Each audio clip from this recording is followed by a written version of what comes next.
Juwaini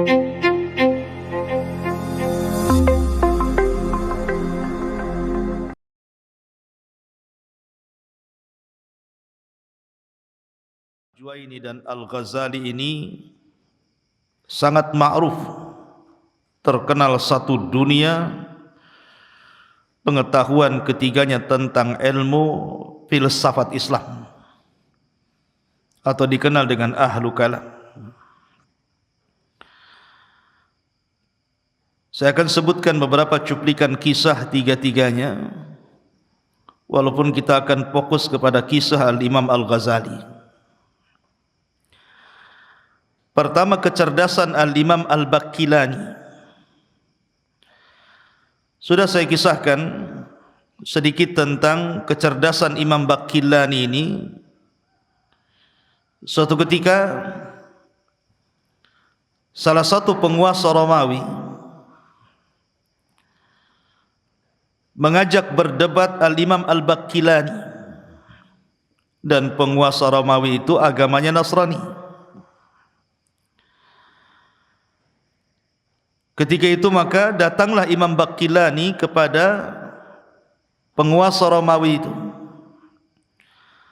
Tetapi penguasa Romawi ini ingin merendahkan Imam Baqillani dengan cara bagaimana supaya Baqillani ini sujud di hadapannya. Maka dibuatlah semacam pintu yang sangat kecil, kemudian dilubangi di bawahnya. Jadi kalau seandainya Imam Baqillani masuk dari pintu itu, maka posisinya kepala dulu, kemudian ketika dia sampai di dalam maka akan berposisi seperti orang sujud.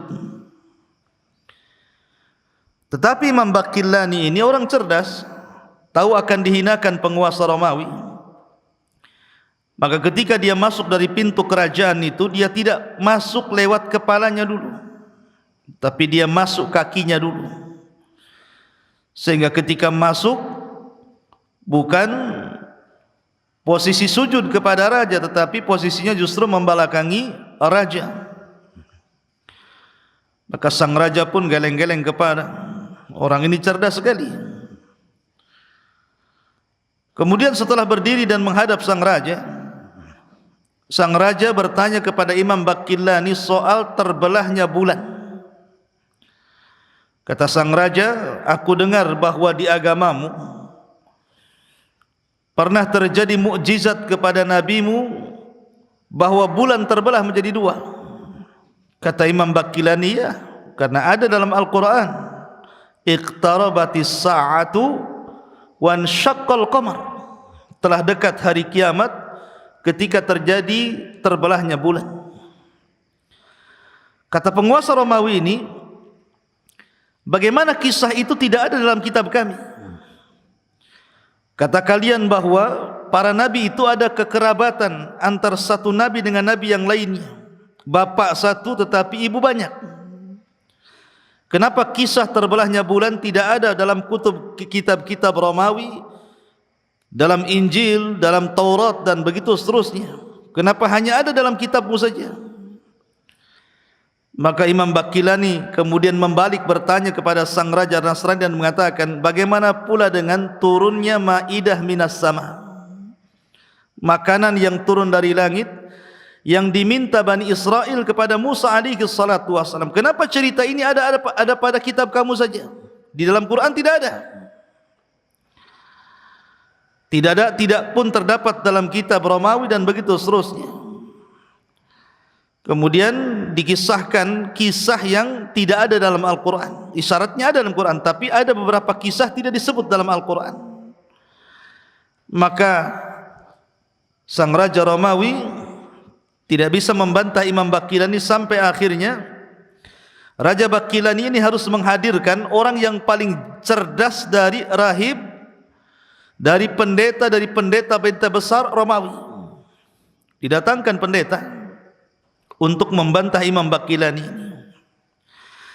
Setelah kemudian hadirlah pendeta, paling besarnya pendeta ketika itu dihadirkan di ruangan itu. Maka Imam Baqillani senang, kemudian bertanya kondisi pendeta itu dan mengatakan, wahai Pak Pendeta, kaifa haluk, bagaimana kabarmu, bagaimana keluargamu, bagaimana anak-anakmu? Marah sang raja ini dan mengatakan, ya Baqillani, bukankah kamu tahu pendeta tidak kawin? Pendeta tidak menikah, pendeta tidak punya anak. Kenapa kau tanya tentang keluarganya, anak-anaknya? Katanya Imam Baqillani, oh begitu ya. Bagaimana pula kalian menyangka bahwa Maryam itu memiliki anak dan ayahnya adalah Tuhan? Artinya Maryam juga menikah dengan Tuhan menurut prasangka kalian. Tuhan kalian saja memiliki anak, kenapa pula pendeta tidak boleh? Akhirnya kemudian terjadi perdebatan dan tidak bisa dijawab sama sekali. Itulah kecerdasan Imam Baqillani ketika itu. Adapun yang kedua, Imam Al-Juwaini. Ini Imam Juwaini ini gurunya Imam Ghazali. Makanya dia disebut Imam Haramaini karena pernah mengajar di negeri Mekah dan Madinah. Maka disebut lakabnya Imam Dua Haram. Al-Juwaini ini dia gurunya Imam Ghazali.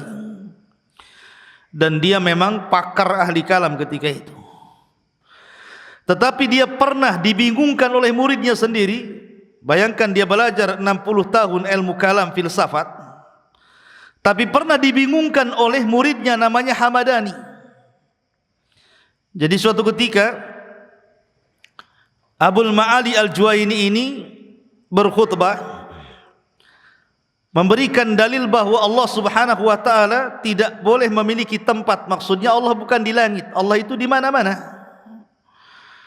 Maka kata Al-Imam Al-Hamadani ketika itu, ya Imam, kalau Allah Subhanahu wa taala tidak di langit dan di mana-mana, bagaimana pula dengan doa-doanya orang awam, doa-doanya orang alim, doa-doanya manusia? Apabila mereka berdoa, mereka mengangkat tangan ke langit, kemudian hati mereka tertambat ke langit. Bagaimana menghilangkan itu? Maka tiba-tiba Abu Ma'ali Al-Juwaini mengatakan, hayyarani Hamadani, hayyarani Hamadani. Hamadani telah membingungkan aku, gitu. Makanya dijelaskan oleh Syekh Shalih Fauzan hafizahullah taala, ketika Imam Al-Juwaini ini meninggal dunia, dia memeluk Sahih Bukhari di dadanya. Kemudian dia mengatakan, duhai kiranya aku meninggal seperti orang-orang lemah Naisabur. Dia capek belajar ilmu kalam, di ujungnya enggak ada manfaat bagi kehidupannya. Adapun Imam Ghazali, inilah yang kita akan kisahkan di pagi hari ini. Siapa Imam Ghazali? Menarik karena Imam Ghazali ini imam yang jadi rujukan di negeri kita ini. Kitabnya Ihya Ulumuddin hampir dipelajari di semua madrasah dan pesantren.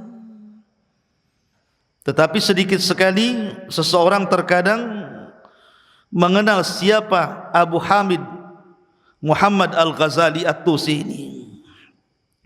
Ma'asyiral muslimin yang dimuliakan Allah Azza wa Jalla. Baik, kita akan berkisah sedikit tentang siapa Al-Imam Al-Ghazali. Imam Ghazali ini namanya Muhammad ibn Muhammad ibn Muhammad ibn Ahmad Al-Ghazali. Begitu namanya, Muhammad ibn Muhammad ibn Muhammad ibn Ahmad Al-Ghazali. Dan dia punya saudara kandung namanya Ahmad ibn Muhammad. Subhanallah. Allah Subhanahu wa taala karuniakan kepada Imam Ghazali kecerdasan di bidang semua funun. Cerita fikih dia pakarnya, cerita usul dia pakarnya, pokoknya pakar semuanya. Dan saudaranya Ahmad bin Muhammad itu, Ahmad bin Muhammad adalah seorang wa'ad, seorang penceramah, orator ulung di zaman itu. Dua-duanya dianggap ulama di zaman itu, baik saudaranya Ahmad bin Muhammad ataupun Muhammad ibn Muhammad Al-Ghazali ini. Lah, Imam Ghazali ini dia dilahirkan dari sebuah toko kecil. Sebuah toko kecil, subhanallah, yang berada di daerah namanya Ghazal. Di daerah Ghazal, Tusi, Khurasan. Ayahnya ini memang seorang sufi, tetapi ayahnya ini buta huruf. Ayahnya bukan seorang alim besar, bukan seorang abid, bukan. Dia orang awam, tapi dia orang saleh. Dia suka hadir di majlis-majlis fuqaha dan majlis-majlisnya para wu'ad. Suka ngaji bahasa kitanya. Bapaknya ini. Lah bapaknya ini Muhammad ibn Muhammad ini, apabila selesai dia bekerja, ada yang mengatakan gozal itu diambil dari memintal kulit kambing wool, semacam menenun. Ya, jadi Imam Ghazali ini kenapa disebut Ghazali? Ada yang mengatakan Ghazali itu diambil dari daerah di Tusi, Khurasan, Naisabur, dinisbatkan kepada tempat. Ada yang mengatakan menggunakan tasdid Ghazali, dari Ghazal artinya memintal kain, memintal menenun. Itulah pekerjaan ayahnya. Lah pekerjaan ayahnya ini apabila selesai memintal menenun itu, maka terkadang dia hadir di majelisnya para fuqaha.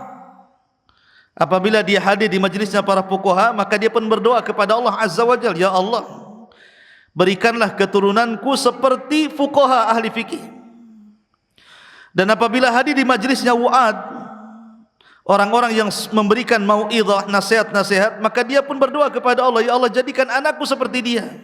Begitulah doanya orang tuanya, menginginkan anaknya itu seperti ahli fikih dan ahli wu'ad.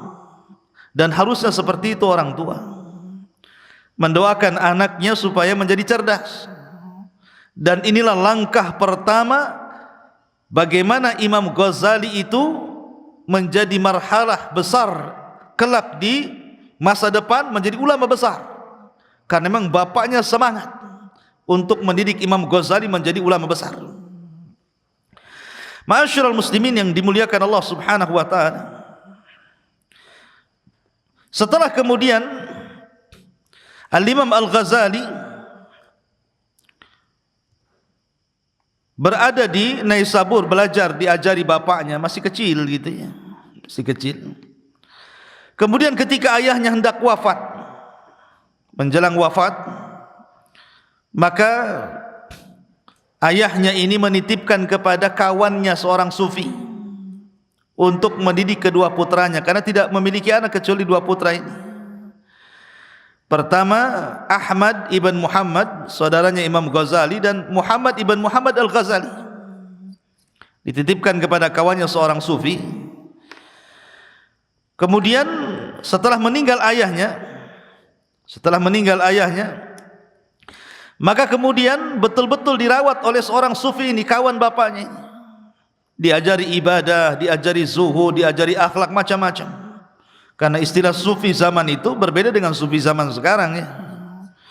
Istilah sufi zaman itu memang artinya ubad, ahli ibadah.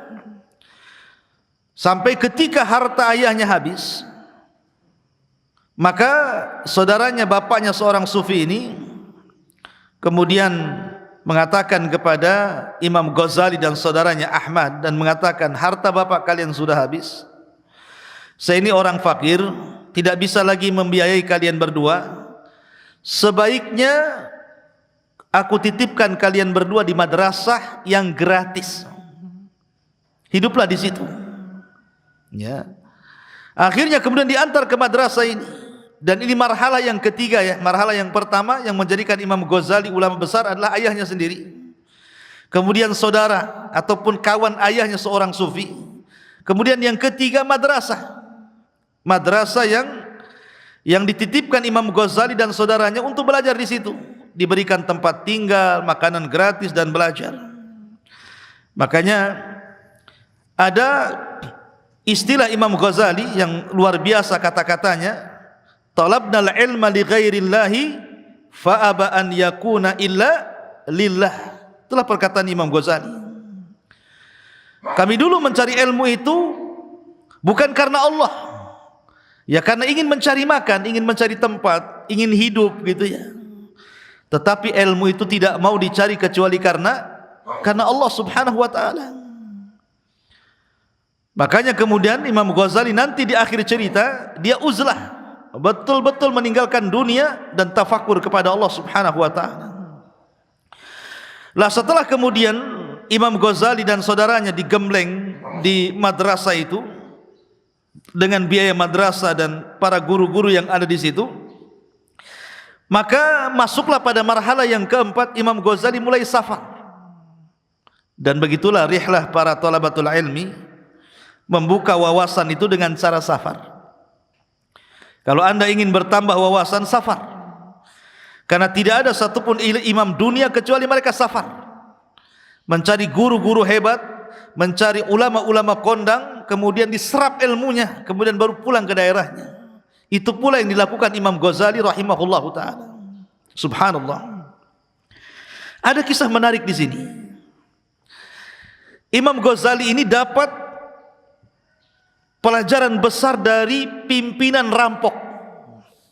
Jadi dia dapat pelajaran besar dari pimpinan rampok, bukan dari ulama, bukan dari seorang ahli ibadah, ya. Tapi dia dapat pelajaran besar yang tidak bisa dilupakan. Dengannya lah Imam Ghazali menjadi imam besar, gara-gara nasihat perampok ini. Jadi ketika Imam Ghazali safar talabul ilmi, bertemu dengan para masyayikh, bertemu dengan para ulama, dan apapun yang dikatakan para ulama dicatatnya, semua dicatat. Ya, jadi para ulama, apapun yang difatwakan para ulama, apapun yang kemudian dinasihatkan para ulama, semua dicatat. Ketika itu Imam Ghazali tidak mementingkan hafalan, tetapi catatan. Sampai akhirnya catatannya banyak. Jadi ilmunya itu ada pada catatannya. Kemudian setelah dia safar keliling negeri-negeri, mencatat semua nasihat para ulama, mencatat semua ilmu para ulama, mulailah dia kemudian pulang ke negerinya di Tusi. Di tengah jalan, rupanya Imam Ghazali ini bersama rombongan dikepung rampok. Rampok ini kemudian mengambil segala sesuatu, barang-barang yang dibawa oleh rombongan Imam Ghazali, termasuk juga hartanya Imam Ghazali, termasuk juga tas yang isinya catatan-catatan ilmunya yang didapat Imam Ghazali dari hasil rihlahnya talabul ilmi kepada para masyayikh. Subhanallah. Ketika kemudian rampok ini pergi, Imam Ghazali ini sedih. Dikejarnya rampok itu. Kemudian mengatakan kepada sang rampok, "Wahai pimpinan rampok, aku tidak peduli dengan hartaku. Aku tidak peduli dengan pakaianku, aku tidak peduli dengan apapun yang ada pada badanku, tapi tolong kembalikan tas itu. Tas itu berisi ilmuku. Semua catatan-catatan yang sudah kucatat dari para ulama ada di tas itu. Itu adalah ilmu diriku semuanya." Tiba-tiba kepala rampok ini berdiri memandang Imam Ghazali. Kemudian tertawa dan mengatakan, "Apa kamu bilang? Bahwa di dalam tas ini semua terkandung ilmumu?" Kata Imam Ghazali, "Ya, ilmuku ada di tas itu." Kata rampok, "Kalau seandainya tas ini aku ambil, bagaimana kau katakan kau memiliki ilmu, sementara ilmumu dalam tas ini?" Akhirnya kemudian Imam Ghazali terus meminta-minta kepada sang rampok itu untuk dikembalikan tasnya. Akhirnya kemudian sang rampok itu pun melempar tasnya dan dikembalikan kepada Ghazali. Kata Ghazali, subhanallah, kata-kata sang rampok itu membuat diriku sadar pentingnya menghafal. Sebab kalau seandainya catatan-catatan itu kemudian betul-betul diambil rampok itu, kemudian dibuang entah berantah, tentu Imam Ghazali seperti orang linglung, tidak punya ilmu. Akhirnya setelah mendapatkan tas itu, dia pulang. Selama 3 tahun dia hafalkan seluruh apa yang telah dicatat oleh para ulama. Akhirnya dia menjadi orang yang paling hafal dari para ulama di zamannya. Makanya ada istilah fahfad fa inna likulli hafidhin imam, ya.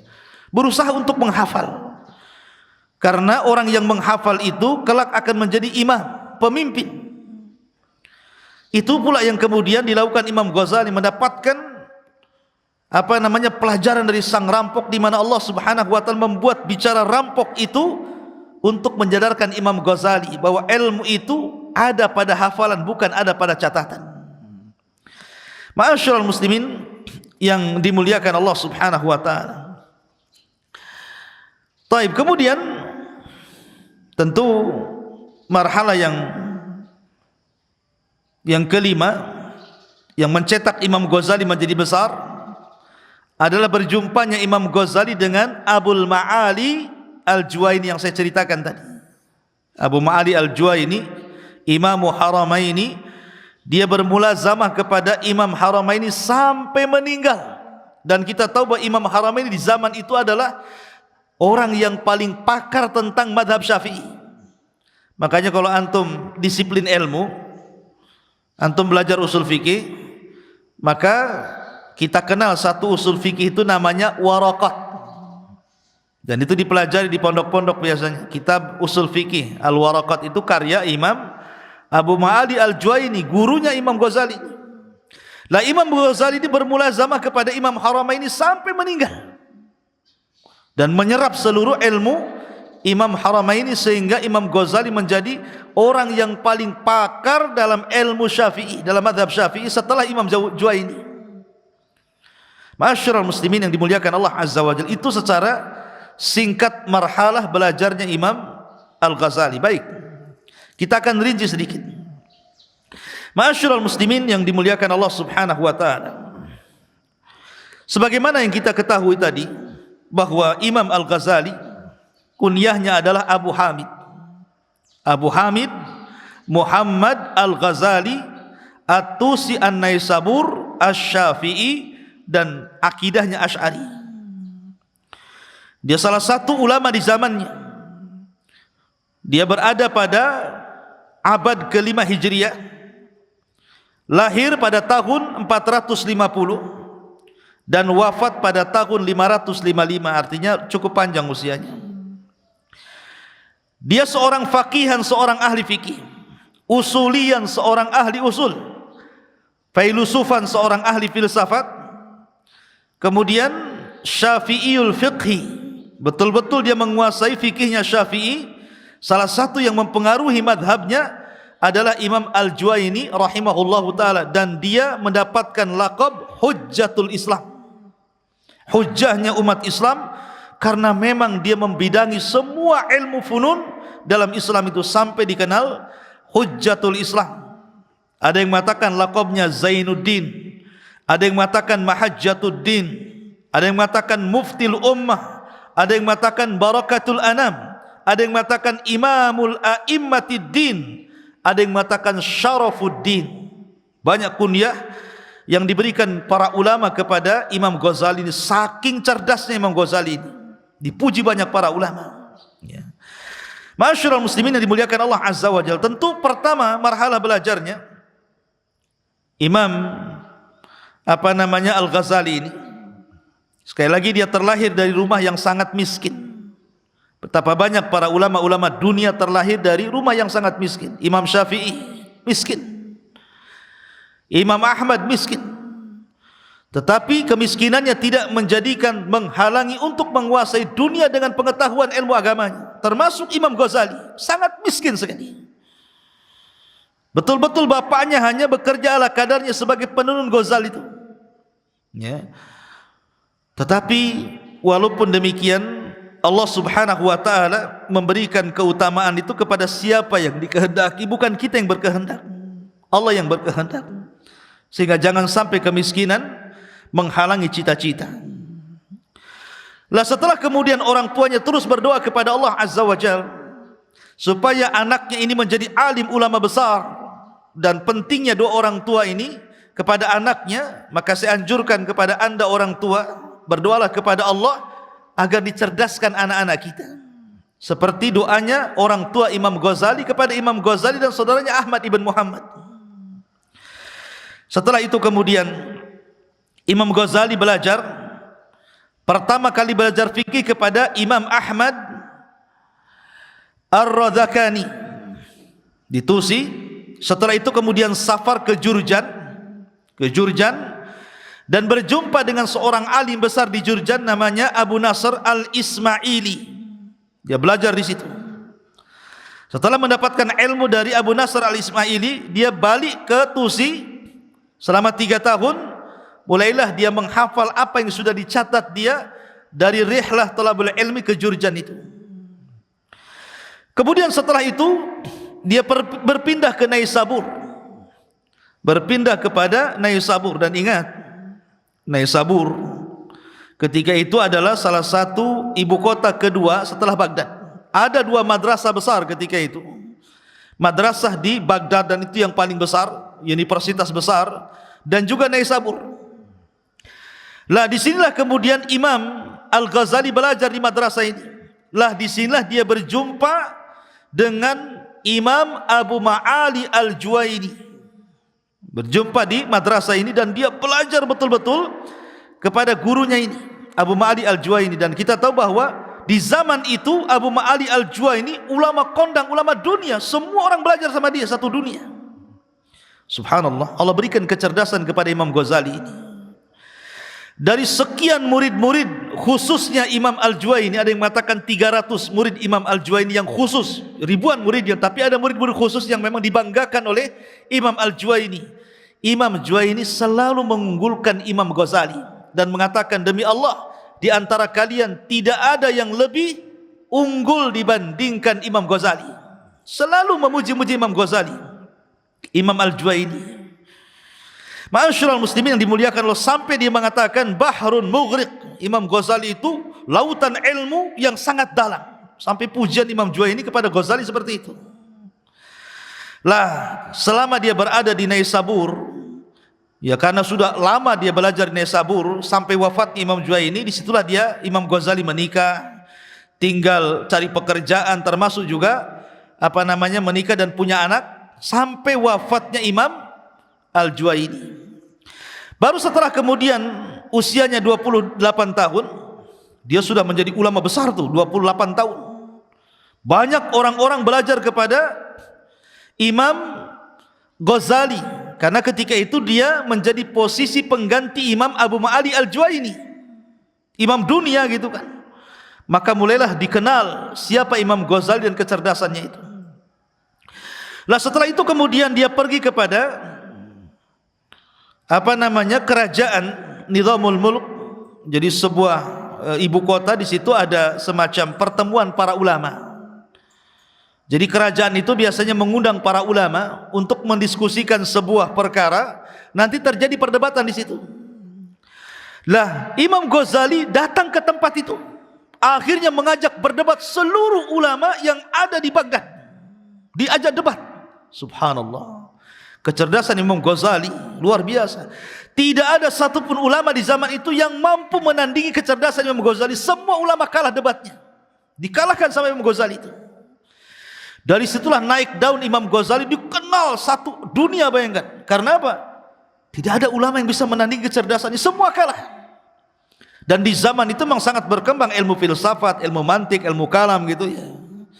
Dari sinilah maka banyak para ulama yang mengagumi Imam Al-Ghazali. Lah setelah itulah maka akhirnya oleh pihak kerajaan Imam Ghazali ditunjuk untuk menjadi guru besar termuda, kemudian dikirim ke Baghdad. Ya, dikirim ke Baghdad untuk menjadi guru besar termuda. Ketika itu usianya 34 tahun, tapi sudah menjadi guru besar. Ma'asyiral muslimin yang dimuliakan Allah Subhanahu wa taala, masalahnya di zaman Imam Ghazali ini ada 4 firqah, 4 kelompok yang sangat besar, semuanya besar. Dan 4 kelompok ini saling perang. Ya, jadi 4 firqah ini, pertama kelompok filsafat, itu pengagumnya banyak sekali. Ya. Yang kedua kelompok mutakallimun, ahli kalam, dan pengagumnya banyak sekali, pengikutnya banyak sekali. Kemudian yang ketiga kelompok batiniyah, sufi batiniyah, dan pengikutnya banyak sekali. Kemudian yang keempat kelompok sufiyah, dan pengikutnya banyak sekali. Jadi zaman Imam Ghazali ada 4 kelompok. Lah 4 kelompok ini masing-masing mengklaim bahwa mereka di atas kebenaran. menyesatkan satu dengan yang lainnya sehingga terjadi peperangan hebat dan terjadi pertumpahan darah. Tuh, ingat, gara-gara pemikiran-pemikiran yang menyimpang ini akhirnya perang. Jadi saling mengklaim mereka di atas kebenaran, baik kelompok filsafat, kelompok ahli kalam, kelompok batinia, kelompok sufia. Mereka perang sampai bertumpah darah itu. Lah Imam Ghazali itu dihadapkan kepada suasana seperti ini. Dari sinilah kemudian Imam Ghazali mulai merenung, kenapa sampai perang? Ya. Kenapa sampai kemudian menumpahkan darah gara-gara sebuah pemahaman? Maka Imam Ghazali mempelajari 4 kelompok ini, betul-betul dipelajari, dibaca, ditelaah, ya, tentang filsafat itu bagaimana, ahli kalam itu bagaimana, batiniah itu bagaimana, sufiyah itu bagaimana, dipelajari betul-betul sampai menguasai 4 kelompok ini pemahamannya. Dari situlah Imam Ghazali mengarang satu buku namanya Al-Munqidh Minadh-Dhalal. Al-Munqidh Minadh-Dhalal. Bagaimana cara menyelamatkan dari kesesatan. Dan juga bukunya Al-Iqtisad fil I'tiqad namanya. Sederhana dalam berakidah. Karena orang filsafat itu seolah-olah berakidah itu susah sekali gitu kan. Dengan gaya cara berfikirnya begitu ya. Maka Imam Ghazali menyederhanakan cara berakidah. Kemudian mengarang satu buku Al-Munqidh Minadh-Dhalal. Bagaimana caranya terlepas dari kesesatan, karena akibat kesesatan ini terjadi pertumpahan darah masalahnya. Ma'asyiral muslimin yang dimuliakan Allah Azza wa Jalla. Lah setelah kemudian dia mengarang kitab itu, kemudian mulailah Imam Ghazali karena banyaknya bantahan, banyaknya kritikan, kemudian juga berusaha dia membantah, dibantah lagi dan begitu seterusnya. Akhirnya Imam Ghazali merasakan keraguan-raguan terhadap ilmu yang dia miliki selama ini. Benar gak yang saya ajarkan ini? Ragu-ragu dia. Ya, ragu-ragu dengan filsafatnya, ragu-ragu dengan kalamnya, ragu-ragu. Lah karena ketika kebingungan itulah akhirnya Imam Ghazali pun berniat untuk meninggalkan seluruh dunia. Ketenarannya ditinggalkan, hartanya ditinggalkan, semua ditinggalkan. Dia ceraikan dunia. Kemudian dia uzlah, dia ingin menyendiri. Akhirnya dia pun safar ke Syam. Selama 2 tahun dia i'tikaf di Masjid Baghdad. Dia berkhulwah, dia beribadah, dia berzikir, dia bermunajat, dia berdoa kepada Allah Azza wa Jalla di masjid itu selama 2 tahun. Dia tidak mengajar. Dia tinggalkan kemasyhurannya, dia tinggalkan jabatan di kerajaannya. Pokoknya betul-betul dia uzlah, sama sekali tidak menyentuh dunia. Kemudian setelah 2 tahun di Syam, di Baghdad, akhirnya dia safar ke Palestina. Dia pun i'tikaf di masjid di Palestina, di Quds. Disinilah kemudian Imam Ghazali setelah lama perjalanan tafakurnya, dia menulis satu karya fenomenal yang kemudian karya ini banyak dipelajari di pesantren-pesantren, namanya Ihya Ulumuddin. Kitab Ihya Ulumuddin isinya tazkiyatun nafs, pensucian jiwa, ya. Tetapi belum sempurna. Kemudian akhirnya dia safar ke Damaskus. Kemudian dia pun i'tikaf di masjid yang ada menara putih yang kelak Isa akan turun di situ, Manaril Baydha, Masjid Jami' Al-Umawi. Dia i'tikaf juga di situ. Kemudian setelah dekat musim haji, dia pun berniat untuk haji. Maka ketika sampai musim haji, dia pun berangkat haji. Setelah haji, dia tinggal sebentar di Mekah, kemudian dia safar ke Madinah. Kemudian setelah safar ke Madinah, dia kembali ke Damaskus. Kemudian setelah kembali ke Damaskus, maka disempurnakan kitabnya Ulumuddin, Ihya Ulumuddin ini, sampai akhirnya betul-betul menjadi karya yang sangat fenomenal. Walaupun sayang para ulama yang banyak yang mengkritik kitab Ihya Ulumuddin ini karena banyak hadis-hadis yang lemah, banyak hadis-hadis yang palsu yang kemudian diletakkan di situ. Ya, karena Imam Ghazali bukan seorang muhaddis, bukan seorang ahli hadis, bukan seperti Bukhari, Muslim, Abi Dawud, Tirmidzi yang memang mereka mutafannin dalam hadis, tidak. Ya, yaitu sebatas pengetahuan Imam Ghazali memasukkan karya-karya seperti itu. Makanya banyak juga yang mengkritik tentang kitab Ihya Ulumuddin, di antaranya adalah Imam Zahabi, Syekhul Islam Ibn Taimiyah rahimahullahu taala bahkan ada yang berusaha mentaklik, ya, mentaklik kitab Ihya Ulumuddin, ditaklik itu, disaring yang tidak berbau hadis-hadis maudhu, sehingga muncullah satu kitab namanya Minhajul Qasidin. Minhaj al-Qasidin itu kitab yang sangat bagus karena sudah ditaklik dari kitab Ihya Ulumuddin ini. Lah setelah kemudian 10 tahun Imam Ghazali ini rihlah ke sana kemari menyendiri, tidak menyentuh dunia sama sekali, bahkan tidak mengajar, dia hanya tafakur saja. Baru setelah kemudian setelah 10 tahun dia kembali kemudian ke ke daerahnya, maka dia berusaha untuk kembali mengajar, tetapi tidak seperti sesibuk zaman itu. Dia kembali mulai belajar hadis, tetapi tidak lama dia belajar hadis Sahih Bukhari, Muslim dan yang lainnya.